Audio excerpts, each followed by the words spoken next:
time to move on to, ironically, this might have been the team I was most excited to talk to you about. It's the Toronto Raptors. And I kind of want to see exactly what you're thinking about the Raptors, because I've heard a little bit of ball chat about them and what's going on north of the border. You tell me. I think they've been kind of sneakily a little bit of a disaster the last 5 years, and I feel like no one really wants. I shouldn't say 5 years, the last 3 years, and I feel like no one really wants to talk about it because Masai's thought of as like this great GM, and they won a championship, and they know what they're doing. But I kind of think all of their moves. I actually liked the RJ and IQ for OG trade at the time. I'm not sure how I feel about it now, because RJ is really the swing piece in that, I guess, because I felt like they kind of overpaid to keep IQ. Like, I don't really know who they were bidding against to give him $35 million a year. Yeah. The Jakob Poeltl trade was a disaster. You could go back and listen to us talk about that the time it happened at the 2023 trade deadline, where I was like, this is one of the worst trades I've ever seen. Like, just from my perspective of what are you doing? Like, yeah. And it doesn't, it's not from the perspective of Jakob Poeltl as a bad basketball player. He's a solid basketball player. He's a solid starting center. Like, he does a lot of things that he's actually a guy that I thought that if you were to trade for someone, if you're the Knicks, to be a facsimile for what you're losing from Hartenstein, Poeltl would probably be the level of guy that I would have to trade for, that I would actually care about. But also, like, I just am kind of like, what are they doing is my thing, because none of their moves have really had any sort of continuity since they lost Fred VanVleet. Even before that, like, this idea of, like, we have to compete, we have to give up assets to go get Jakob Poeltl when, like, they were on the verge of losing Fred VanVleet for nothing. And the reason why you trade for Jakob Poeltl is because he makes life easier for Fred VanVleet, and you don't want to pay Fred. So, okay, you don't want to pay Fred. I understand that. Sometimes you just got to let a guy go when he gets an overpay. But then you turn around and you trade OG for IQ, and then you overpay to keep him. And then you give up more to get Kelly Olynyk, who, as we discussed earlier in the podcast, might be a little bit washed. Like, I think that all of their moves have been kind of sneakily bad for, like, the Pascal Siakam trade. Like, who did you even get in that trade? Like, Bruce Brown, who doesn't seemingly want to be there, who maybe you trade him at the deadline.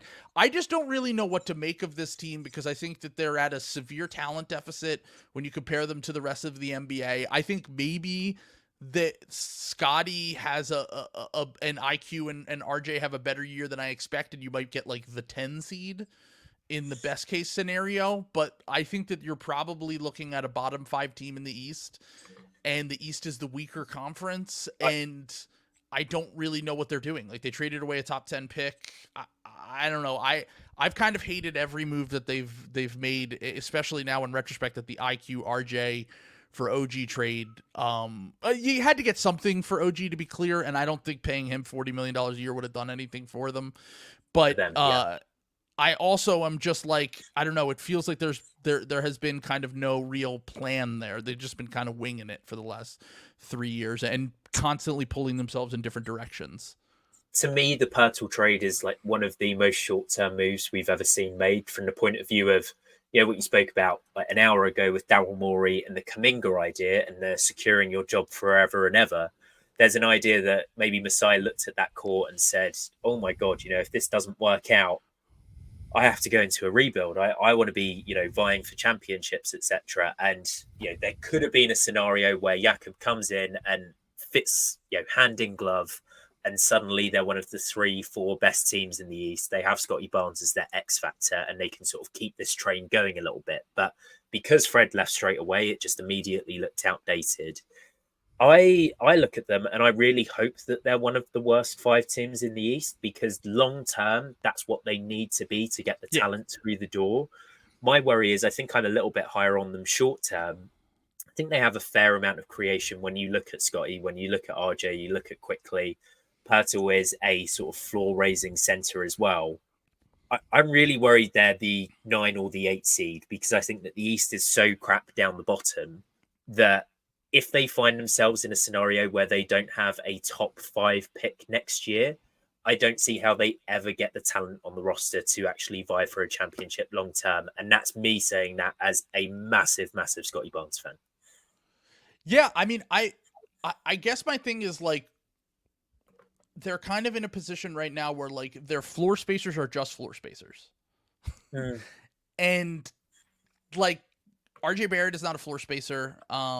Scottie Barnes is not particularly a floor spacer. Jakob Poeltl is a non-shooting 5. I feel like time and time again we see this from teams, and then they're much worse than we ever anticipated. And the Raptors have been kind of an outlier in that they've actually been fairly successful with this. But that was also when Nick Nurse was the coach, and they basically did what a version of what the Knicks just did this last year or two, with crashing the offensive glass, creating extra possessions, being aggressive on defense, getting out running. I kind of am like, look, Scottie Barnes is great if he's your second or third best player. What does he look like if he is your best player? What does IQ look like when you have to ask him to create more shots for you and he's not spacing off the ball quite as much? RJ is someone who needs the ball, but I'm not quite sure that he's good enough to really like justify that all the time. I would disagree with that slightly, just because he used to play in one of the more stagnant systems in the NBA, where the whole idea was you drive and you kick when you get the ball, and the idea is like you beat your man.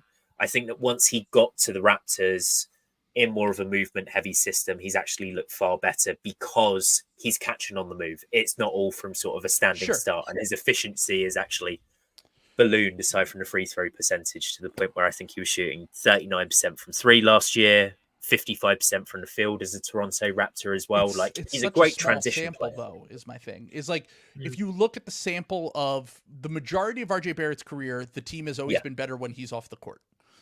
By a staggering margin. Like, I actually think that that's under-discussed a little bit. It's not to say that RJ Barrett is like a lost cause and that he can't be an effective player. Like you said, he almost had like a mini Giannis level of like when he drove and got to the line, and he was so much more efficient around the basket. Like, I'm not saying he's a complete lost cause, but I'm saying for maximizing a team where Scottie Barnes and Emmanuel Quickley are going to be running a lot of offense, RJ Barrett is not the third guy that I would want to have with them. And is he good enough to be the second guy, or is he good enough to be the best guy? I don't think so. Like, I think that we're looking at a scenario where maximizing RJ Barrett could be the case. Like, it could be, you could be looking at a scenario where he has a career year, and I don't think that's going to translate to a ton of wins, is what I'm trying to say. Like, I think that you might be, they're going to be looking to develop these guys next year, and I don't think that is going to be adding up a ton of wins in the win. I actually think they have sneaky disaster potential. I think that they, and once again, probably best for their long-term outcome. I agree with you. Yep. I would rather be one of the 5 or 6 worst teams in the NBA next year than do whatever Masai thinks is like tanking's the worst thing you could ever do and all that stuff. Try and thread the needle. Yeah. I actually think that you end up in a weird situation a lot of the times where you're drafting 8 and 9 every year, and then you're losing out on the top talent, and you have to kind of get lucky in that range to really get like a franchise-changing talent. I wish they would do what they did when they got Scottie. Like, I think that going into the tank for 1 year when you actually have your pick might be the better move, but I don't know. I just think that, like, look at the level of talent for primary creators in the NBA right now. Look at the level of talent for tertiary creators and secondary creators, and look at how those teams space the floor, and look at how defensively they are structured to, like, the good teams, like the truly really good teams. And I just feel like every time I look at the Raptors, I don't think the roster makes sense. I think that they play too many bad players, and I think that they who's their best bench player? Is Bruce Brown going to be their best bench player? Bruce Brown, and that's if Grady Dick is starting. If not, I give you the option of Davion Mitchell, Chris Boucher, O'Shea Agbaji, Jacoby Walter, or they all stink. Like, all those players are bad. Like sure, they can have some when you compare that to rotation player, like, I even think the Sixers bench is kind of weak for a contender. And I think, like, if we're comparing them to, like, the Knicks or the Celtics or a team like that, sure. I look at the Raptors and I go, like, Bruce Brown's good. I don't know if he's going to be maximized in a position where he's not playing off, like, a superstar level player like he was when he was playing with Nikola Jokic in Denver. He struggled to fit in with the Pacers. He was up and down with the Raptors. And I just kind of look at this team and I go, not enough talent, doesn't really make any sense. And like you said, I think best case scenario for them would be like an underwhelming year where maybe they can get some lottery luck and get like Cooper Flagg in there, and then, or whoever that they could get at the top of the next draft. And then the pieces might fall in place a little bit more for them the following year.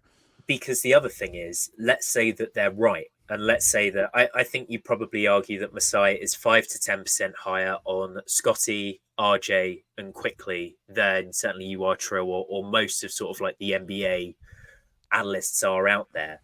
If Scottie has an all NBA next season and he's suddenly on a 30% max, then you find yourself, you're back in that whole salary cap scenario again, where it's like, we don't have the excess stuff to go and trade for another guy. Even if you think Scottie can be your one, you're expecting a hell of a lot. So yeah, long live the tank. Hopefully they're really crap. Hopefully, just someone gets a bad injury that does not take anything off of their long-term season.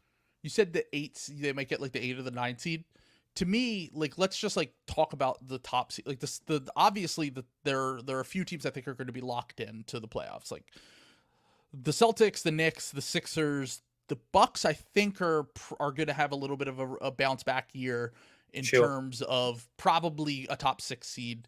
And then you get into your Magic, Cavs, Pacers. That's 7 teams right there, like that are all very clearly better than the Raptors.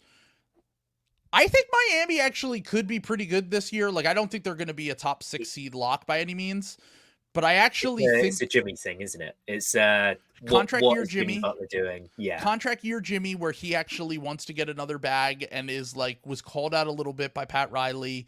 I know they lost Caleb, but like Caleb actually didn't have a great year for them last year. Like he got hurt. And did not look quite as good athletically, even though I'm optimistic about his fit on the Sixers. Like, I don't know if that loss is as big as people make it out to be. And then you have a full year of Terry Rozier in there. I don't love Terry Rozier, but like you basically just have like a lot of size and skill on that team.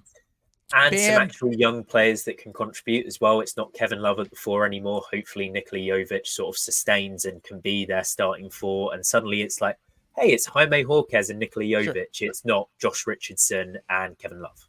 And Ware looked amazing in Summer League. I liked him a lot as a prospect. Our guy. I had him like 8 or 9 on my board in this past draft. I probably should have had him higher. Incredibly talented. I think defensively they're going to be a pain in the ass to score against, as they always are with and then, like, can you irk out a league average offense? And then you're looking at a team that's like very clearly one of the 7 best teams, 8 best teams in the East. And a team that gets to regularly beat up on the really, really low tier of the Eastern Conference. Like, and if that's Miami what they've was struggled in the West, with, honestly. They lost a lot of games last year to the Hornets and the Grizzlies and these teams that they just really had no business losing against. And I think that next year is the year that they really should be able to beat up on those bottom feeders, like you said. Like, I'm a little bit like I'm higher on Miami than I am on, and then like to me the tier where we're getting down to is like the Hawks and the Raptors. I think the Hawks will probably be better than them next year, and I know that takes us to 10. Yeah, but then you look and you say, one of these teams has an injury, or injuries are you can never predict. Yeah, exactly. Even Charlotte, if everything goes right in Charlotte and LaMelo plays 70 games, they were a 500 team in his first 2 years in the league. They've got Brandon Miller. I don't think that they have an incentive to try and make the play-in or win, but they have similar talent levels right now and vastly different talent levels long-term when you look at Miller and Ball. So, yeah, they're a confusing one, man. I think we move on from the Raptors, and maybe I get Samson on again to talk about them just to balance things out, because he tends to be a little bit more positive when we speak about the Raptors.